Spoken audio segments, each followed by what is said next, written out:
إن الحمد لله نحمده ونستعينه ونستغفره ونعوذ بالله من شرور أنفسنا ومن سيئات أعمالنا من يهده الله فلا مضل له ومن يضلل فلا هادي له وأشهد أن لا إله إلا الله وحده لا شريك له وأشهد أن محمدا عبده ورسوله يا أيها الذين آمنوا اتقوا الله حق تقاته ولا تموتن إلا وأنتم مسلمون يا أيها الناس اتقوا ربكم الذي خلقكم من نفس واحدة وخلق منها زوجها وبث منهما رجالا كثيرا ونساء واتقوا الله الذي تساءلون به والأرحام إن الله كان عليكم رقيبا يا أيها الذين آمنوا اتقوا الله وقولوا قولا سديدا يصلح لكم أعمالكم ويغفر لكم ذنوبكم ومن يطع الله ورسوله فقد فاز فوزا عظيما أما بعد فإن خير الحديث كتاب الله وخير الهدي هدي محمد صلى الله عليه وسلم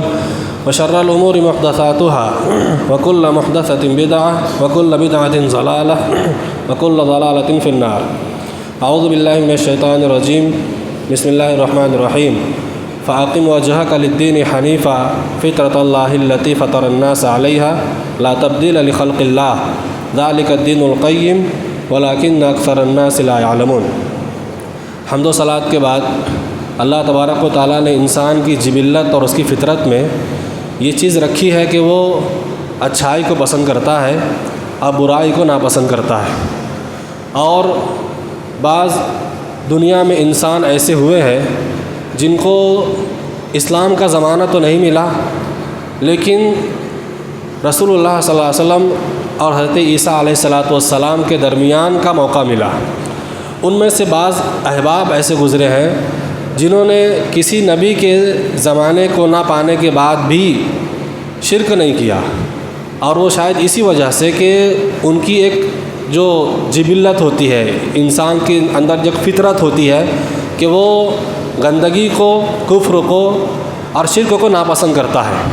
گرچہ اس زمانے میں بعض لوگ ایسے تھے جو ابراہیمی تعلیمات، آسمانی تعلیمات کا کچھ علم رکھتے تھے، یعنی وہ تعلیمات کسی نہ کسی شکل میں زندہ تھیں، اس مناسبت سے ان کے ساتھ ایسا معاملہ ہوا۔ بتانے کا مقصد یہ ہے کہ انسان کا اپنا دل، اس کی سوچ اور فکر میں اللہ تبارک و تعالیٰ نے اس کی پیدائش سے ہی اس کے دل میں یہ بات رکھی ہے کہ وہ ایسی چیزوں کو جو ظاہری اعتبار سے بھی گندی اور بدبودار محسوس ہوتی ہے، اس میں آدمی کے لیے کراہت ہوتی ہے، وہ اس کو ناپسند کرتا ہے۔ یہی معاملہ انسان کے باطن کا بھی ہے کہ باطنی اعتبار سے بہت ساری چیزیں ایسی ہیں جن کو انسان فطری طور پر ہی ناپسند کرتا ہے، اور اس کی یہ ناپسندیدگی جو ہے یہ اللہ تبارک و تعالیٰ کی طرف سے اس کی جتنی بھی نعمتیں ہیں اس میں سے ایک نعمت ہے۔ انہی میں سے بعض فطری چیزیں ایسی ہیں جس کا تعلق انسان کے ظاہر سے ہوتا ہے، اور بعض چیزیں ایسی ہیں جس کا تعلق انسان کے باطن سے ہوتا ہے۔ اللہ تبارک و تعالیٰ کو اپنے بندوں سے دنیا میں یہ مطلوب ہے کہ وہ اپنے باطن کی بھی صفائی کریں اور اپنے ظاہر کی بھی صفائی کریں۔ ابھی آپ نے عید الاضحیٰ کے موقع سے سنا اور دیکھا کہ بہت ساری عبادات جو اللہ تعالیٰ نے ہم کو اس موقع پر ہمارے لیے مشروع قرار دی تھی، ان کی مشروعیت کا مقصد یہ تھا کہ ہمارا باطن پاک ہو جائے۔ حج کا مقصد وہی تھا، اس سے پہلے روزے کا مقصد بھی وہی تھا۔ پاکیزگی اور طہارت اندرون کی مطلوب تھی کہ انسان جب عبادات سے فارغ ہو تو اس کا دل پاک و صاف ہو جائے، گناہوں سے، معصیتوں سے اور دیگر قسم کی جو آلائشیں ہوتی ہیں اس سے اس کا دل صاف ہو جائے۔ ایسے ہی شریعت اسلامیہ کو یہ بھی مطلوب ہے کہ انسان کا ظاہر بھی پاک و صاف رہے، اور انسان کی ظاہری پاکی و صفائی کے متعلق اسلام کی تعلیمات جتنی عمدہ اور جتنی بہترین ہے وہ دوسرے مذاہب میں آپ کو نہیں ملے گی، بلکہ اگر یہ کہا جائے کہ یہ اسلام کے خواص میں سے ہے، اسلام کی خوبیوں میں سے ہے کہ وہ انسان کے ظاہر کی صفائی کا بھی حکم دیتا ہے۔ یہاں تک کہ آپ دیکھیں گے کہ جوڑ کے وہ حصے جو انگلیوں کی پشت پر ہوتے ہیں، جہاں ایک مزدور جب کام کرتا ہے تو کچھ کالی اور کچھ گندی چیزیں اس کی انگلیوں کی پشتوں پر جمع ہو جاتی ہیں، تو اسلامی شریعت اس کو اس کی صفائی کا بھی حکم دیتی ہے۔ اس سے یہ معلوم ہوتا ہے کہ مسلمانوں کے مذہب میں جب پاکی اور صفائی کا یہ عظیم الشان تصور موجود ہے تو کسی بھی سماج میں، کسی بھی معاشرے میں جہاں مسلمان بستے ہوں، کسی گلی میں، کسی محلے میں، کسی گھر میں گندگی کا، بدبو کا تصور نہیں کیا جا سکتا۔ یہاں تک کہ ایسی گندگیاں، ایسی بدبوجار چیزیں جو دوسروں کے لیے باعث مشقت ہوتی ہو، کسی کے دروازے لے جا کے پھینک دینا، یا دروازوں پر یا راستوں پر، چوک چوراہوں پر کچرے ڈال دینا، یہ کسی مسلم اور سماج اور معاشرے کا شیوا وتیرہ نہیں ہونا چاہیے۔ کیوں؟ اس لیے کہ ہماری تعلیمات اتنی عظیم الشان ہے۔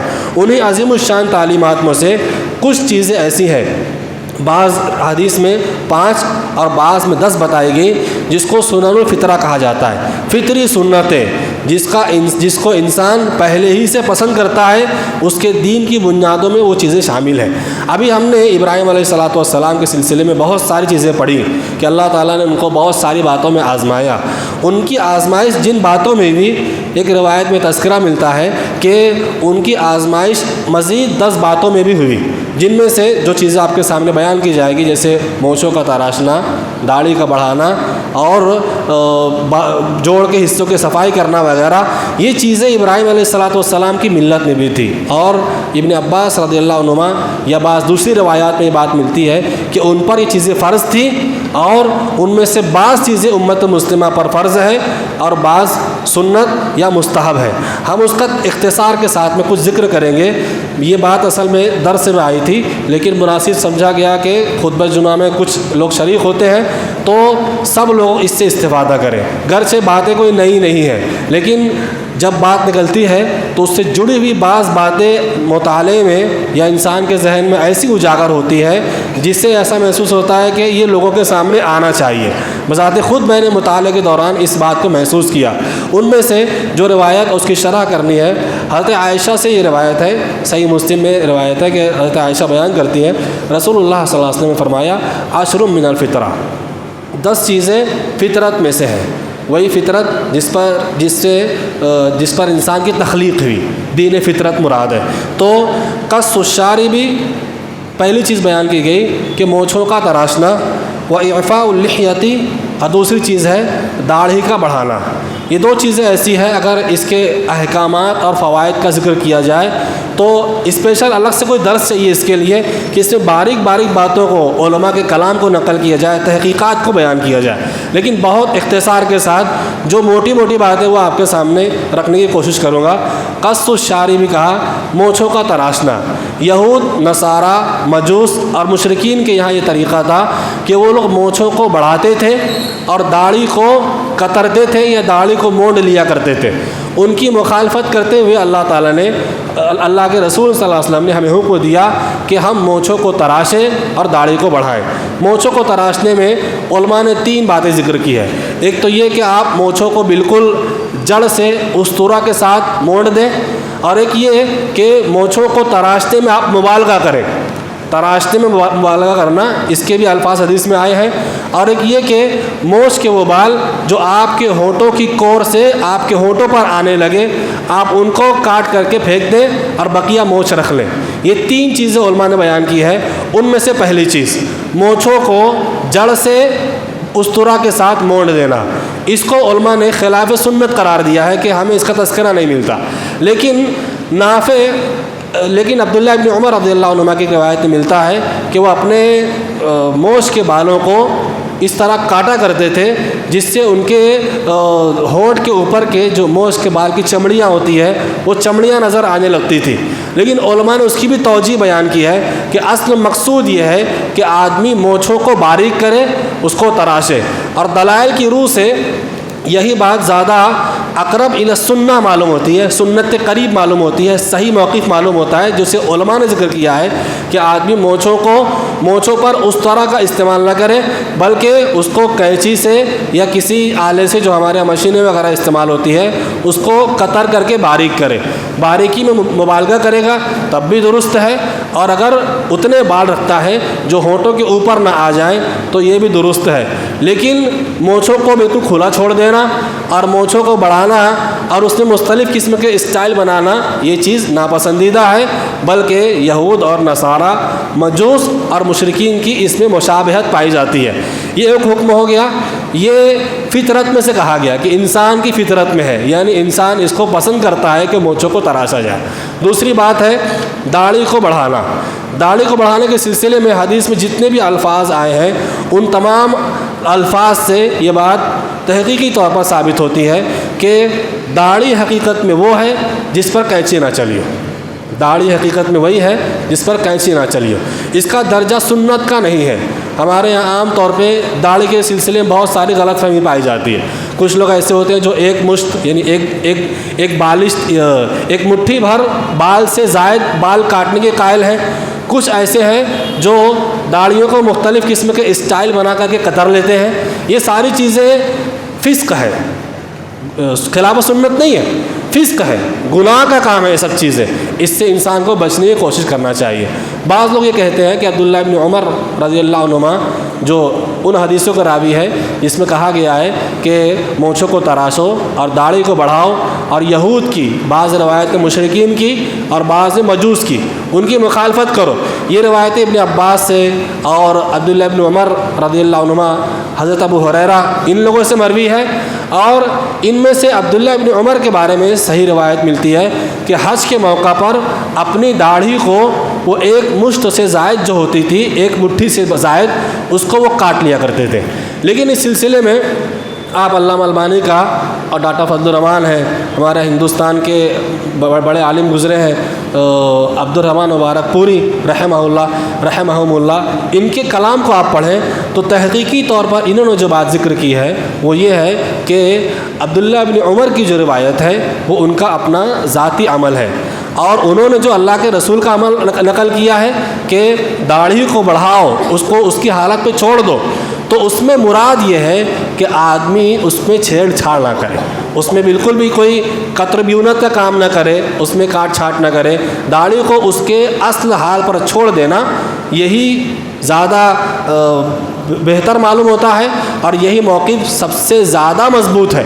باقی جو لوگ بیان کرتے ہیں، شبہ پیدا کرنے کی کوشش کرتے ہیں، یہ سب شبہات ہیں، تحقیقی اعتبار سے ان باتوں میں کوئی دم خم نہیں ہے۔ ایک روایت میں آتا ہے کہ داڑھی کے لمبان یا چوڑان میں سے بعض بالوں کو نبی کریم صلی اللہ علیہ وسلم کاٹ لیا کرتے تھے، لیکن یہ روایت صحیح نہیں ہے، ضعیف ہے، اس پر علماء کا کلام موجود ہے۔ میں سمجھتا ہوں کہ اتنی بات اس سلسلے میں کافی ہے۔ اللہ تبارک و تعالیٰ سے ہمیں دعا کرنی چاہیے کہ اللہ تعالیٰ ہمیں اس طرح کے فرائض کو، سنن کو نہیں، میں نے کہا سنت نہیں ہے، یہ سنت اس معنی میں ہے کہ یہ سارے انبیاء کی سنت ہے، سارے انبیاء نے اس کو پسند کیا اور اللہ نے انبیاء کے لیے اس کو پسند کیا، اور ہماری شریعت کے اعتبار سے اللہ کے رسول نے حکم دیا اس بات کا، لہٰذا یہ چیز واجب ہے، اس کا اہتمام ہونا چاہیے۔ نمبر 3 ہے والسواک، مسواک کرنا۔ آج ہم دیکھتے ہیں ہمارے سماج میں کہ خصوصاً اہل حدیث مساجد میں آپ دیکھیے کہ مسواک کا کوئی اہتمام آپ کو نظر نہیں آئے گا۔ سب لوگ ٹوتھ پیسٹ پہ بھروسہ کیے بیٹھے ہیں، اسی کا اہتمام کرتے ہیں۔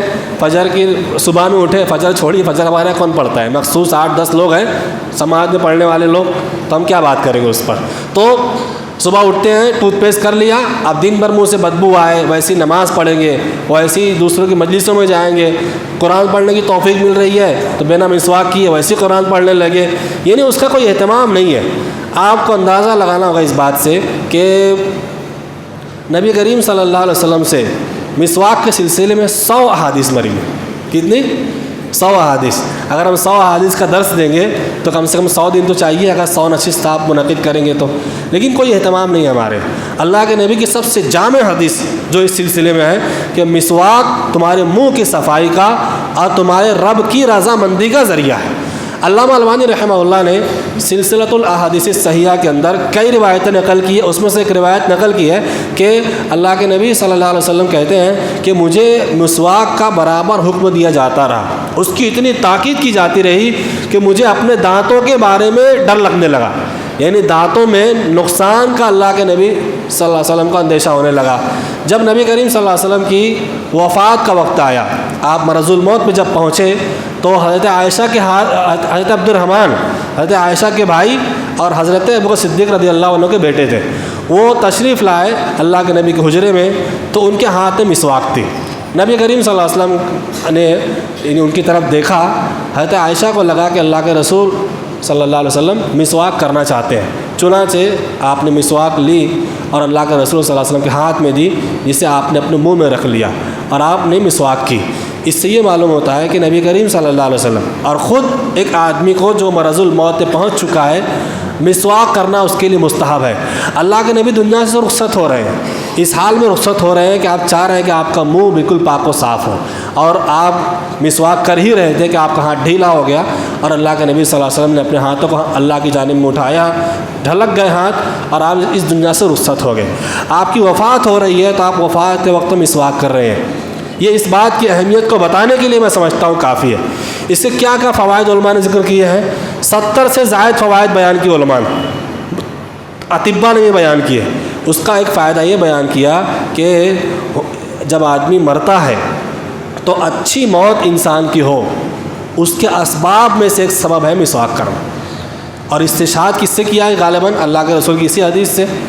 بعض لوگوں نے یہ فائدہ بھی ذکر کیا ہے کہ آدمی جب مسواک کرتا ہے تو مسواک کرنے کی شکل میں، صورت میں، اس کے کچھ جو ذرات ہوتے ہیں یا کچھ لعاب کا حصہ ہوتا ہے وہ پیٹ کے اندر جاتا ہے، اس سے دل، آنت اور گردے اور پیٹ کی جو مختلف بیماریاں ہوتی ہیں اس سے بچنے میں بھی یہ چیز معاون ہوتی ہے۔ بعض لوگوں نے یہ ذکر کیا ہے کہ ہمارے طلبہ شکایت کرتے ہیں نا کہ جیسے پڑھنے بیٹھتے ویسے نیند آنے لگتی ہے۔ طلبہ کو شکایت ہوتی ہے کہ پڑھنے بیٹھتے ہیں جب امتحان کے لیے یا کبھی ہوم ورک کرنے بیٹھتے فوراً نیند آنے لگتی ہے، ان کو چاہیے کہ مسواک کیا کریں۔ مسواک کرنے سے نشاط پیدا ہوگا طبیعت میں اور اس سے نیند بھاگ جائے گی۔ آپ نماز کے لیے آئیں تب مسواک کریں وضو میں، ایسے ہی جب سو کر اٹھیں، اللہ کے نبی صلی اللہ علیہ وسلم جو سوتے تھے تو بستر میں آپ کے تکیے کے پاس بستر پر مسواک ہوتا تھا، اور جب اٹھتے تھے آپ تو ویسے ہی مسواک کرنے لگتے تھے۔ تو سو کر اٹھے تو مسواک کرنا مستحب ہے۔ ایسے ہی آدمی جب قرآن کی تلاوت کرنے کے لیے جائے تو اس سے پہلے مسواک کرے، یہ چیز اس کے لیے مستحب ہے۔ ایسے ہی آدمی کسی مجلس میں جانا چاہے تب بھی اس کو مسواک کر لینا چاہیے۔ بعض احباب ایسے ہوتے ہیں ہمیں سامنے بولنے میں شرم آتی ہے، ان کے دانت پیلے ہوتے ہیں، ان کے منہ سے بدبو آ رہی ہوتی ہے، لیکن وہ اس کا اہتمام نہیں کرتے۔ ہمارا کچھ منجن آتے ہیں، وہ تبخیر آتی ہے اور کچھ سوکھے آتے ہیں، لوگ اس کا اہتمام کرتے ہیں، اس کو استعمال کرتے ہیں۔ اس سے بچنا چاہیے۔ تبخیر ہے، سوکھا ہے، یہ دانتوں کے کینسر کا سبب بن سکتا ہے، لہٰذا اس سے پرہیز کریں اور ایسی چیزیں، ایسا ٹوتھ پیسٹ یا ایسی چیزیں استعمال کریں جو آپ کے لیے نقصان دہ نہیں ہے۔ ان میں کولگیٹ کے سلسلے میں بعض لوگوں کا یہ کہنا ہے کہ اس میں خنزیر کی چربی کے کچھ اعضا ملائے جاتے ہیں، گرچہ بعض لوگ اس تحقیق کو مسترد کر دیتے ہیں، لیکن اس سلسلے میں کچھ لوگ تاکید کرتے ہیں، تو اس سے آپ پرہیز کریں۔ بعض لوگوں نے تحقیق کر کے بات بیان کی کہ کینسر کے جو اسباب ہیں، جیسے ایک آدمی ہے، ایک عورت ہے، یہ لوگ کبھی بیڑی، سگریٹ، تمباکو استعمال نہیں کیا انہوں نے، ان کو بھی کینسر ہو جاتا تو کیا وجہ ہے؟ اس کی دو وجہ بیان کی۔ ایک وجہ ٹوتھ پیسٹ بیان کی کہ اس میں ایسے اجزاء پائے جاتے ہیں جو نقصان کا باعث بنتے ہیں، اور دوسری چیز ہمارا جو کھانے میں کلر استعمال ہوتا ہے، جیسے ابھی یہ بقرعید کا موقع ہے تو ٹکے کا مسالہ ہمارے استعمال کرتے ہیں، اس میں جو لال کلر ہوتا ہے، بہت سارے سوس آ رہے ہیں اس میں لال پیلے کلر ہوتے ہیں، تو یہ کلر ہوتا ہے، یہ کینسر کا سبب و ذریعہ بنتا ہے۔ یہ ظاہری اسباب کے اعتبار سے آدمی کو چاہیے کہ اس سے پرہیز کرے، لیکن مسواک کا استعمال انسان کو کرنا چاہیے۔ اگر یہ اللہ رب العالمین کی رضامندی کا ذریعہ بن جائے تو یہ ہمارے لیے بہت شاندار کامیابی کی بات ہوگی۔ تیسری چیز بیان کی وقص الاظفار، ناخن کا تراشنا، یہ گندگی کے جمنے کا ذریعہ ہے، نفاست کے خلاف بھی ہے۔ اگر آدمی کا ناخن بڑا ہو جائے تو بدھا اور اس کی خوبصورتی کو متاثر کرنے والا سمجھا جاتا ہے، لہٰذا ناخن کو بھی آدمی تراش لے، اس کو باقی نہ چھوڑے۔ عام طور پہ کچھ لوگ ایسے ہوتے ہیں جو غیر مسلموں سے یا فلمی ایکٹروں سے متاثر کر کے کچھ ناخن کو بڑا کر لیتے ہیں، کچھ کو کتر لیتے ہیں، یا کچھ لوگ ایسے ہوتے ہیں جو ناخن کو کاٹتے ہی نہیں ہیں۔ آج کل ہمارے یہاں سیریل کا زمانہ ہے، لوگ خطبہ جمعہ میں شرکت سے زیادہ، دینی مجلسوں میں شرکت سے زیادہ اور نمازوں کی پابندی سے زیادہ سیریل کے دیکھنے کا اہتمام کرتے ہیں۔ یہ بیماری مردوں میں بھی ہے، یہ بیماری خواتین میں زیادہ ہے مردوں کے مقابلے میں۔ تو تو وہ لوگ ان سے متاثر ہو کر ناخن کو بڑا رکھتے ہیں، اس پر ایسی پالش لگاتے ہیں جس سے وضو نہیں ہوتا، جس سے پانی ناخن تک نہیں پہنچ پاتا، اس سے وضو نہیں ہوتا۔ ان احکامات کو سمجھنا چاہیے آپ کو، لہٰذا ناخن کو تراش لیا جائے، اور حدیث میں آتا ہے کہ 40 دن سے زائد اس کو چھوڑا نہ جائے، بلکہ 40 دن سے پہلے قطر لیا جائے۔ بعض علماء نے ذکر کیا ہے کہ ہفتے میں 1 دن کاٹ لیا جائے، یہ حکم استحبابی طور پر ہے۔ اس کے بعد وغسل البراجم، جلدی آگے بڑھتے ہیں۔ وغسل البراجم، انگلیوں کے جوڑوں کو دھلنا۔ براجم کہتے ہیں انگلیوں کے پشت کا حصہ یا پھر انگلیوں کے جوڑ کا حصہ۔ امام غزالی اور دوسرے علماء نے یہ شامل کیا ہے کہ بدن کے جوڑوں کے جتنے حصے ہوتے ہیں یہ سب براجم کے اندر یا وغسل البراجم کے اندر شامل ہے۔ امام غزالی نے یہ اضافہ نقل کیا ہے کہ جو کان میں جو ایسے حصے ہوتے ہیں جہاں میل کے جمنے کے اندیشے ہوتے ہیں وہ بھی اس کے اندر شامل ہے، لہٰذا معلوم یہ ہوا کہ آپ انگلیوں کو جوڑ دھلیں گے اور انگلیوں کے درمیان کا حصہ دھلیں گے، اور بدن میں جہاں جوڑ کے حصے ہیں وہ سارے حصے دھلیں گے، اور کان میں جہاں میل کے جمنے کا اندیشہ ہوتا ہے اس کو بھی آپ صاف کریں گے۔ یہ کس میں سے ہے؟ یہ فطری سنتوں میں سے ہے، اس کو پسند کیا گیا ہمارے لیے۔ 7ویں چیز ہے وطنف الابط، بغل کے بالوں کو اکھیڑنا۔ بغل کے بالوں کو اکھاڑنا یہ اس وقت ممکن ہوتا ہے جب آدمی بالغ ہو اور پہلی مرتبہ بغل کے بال کے صاف کرنے کی باری آئے تو اس کو وہاں سے وہ اکھاڑنا شروع کرے۔ اگر کئی مرتبہ اس طرح اس نے لگا چکا ہے یا کچھ ادویات استعمال کر لیا اس نے، بال صفا کریم جو ہوتی ہے یا پاؤڈر ہوتے ہیں، تو اس کے بعد بغل کے بالوں کو اکھاڑنا یہ مشقت کا باعث ہوتا ہے۔ لہٰذا افضل تو یہ ہے کہ آپ بغل کے بال اکھاڑیں، لیکن اصل مقصود شریعت کا یہ ہے کہ بغل کے بالوں کو صاف کیا جائے، اور حدیث میں اس کے لیے بھی آیا کہ 40 دن سے زائد اس کو چھوڑا نہ جائے۔ ہمارے یہاں یہ چیز ان چیزوں کو نفاست میں شامل کرنا چاہیے۔ کچھ لوگ ایسے ہوتے ہیں جب نائی کیا جاتے ہیں بال بنانے کے لیے تو دیکھنے میں آتا ہے کہ اپنے شرٹ کا حصہ اٹھا کر اس سے کہتے ہیں کہ آپ یہ بال بھی صاف کر دیجئے۔ یہ چیز ایک طریقے سے غیر مناسب سی معلوم ہوتی ہے۔ یہ چیزیں آپ کے پرائیویٹ حصوں سے تعلق رکھتی ہیں، لہٰذا جب آپ غسل کرنے کے لیے جائیں یا ایک خاص وقت نکالیں صفائی کے لیے اور اس میں اس کو صاف کیا کریں۔ ایسا نہ ہو کہ آپ جب 1 مہینے کے اندر یا 40-45 دن کے اندر 2 مہینے کے اندر نہائی گئے جائیں تو آپ کہیں کہ وہ یہ بال صاف کر دیں۔ یہ ایک غیر مناسب سا عمل ہے، اس سے بچنے کی کوشش کرنی چاہیے۔ ہماری شریعت میں مقصود یہ ہے کہ آپ پاک و صاف رہیں۔ بغل کے بالوں سے یا بغل کے حصے سے بدبو جلدی آتی ہے۔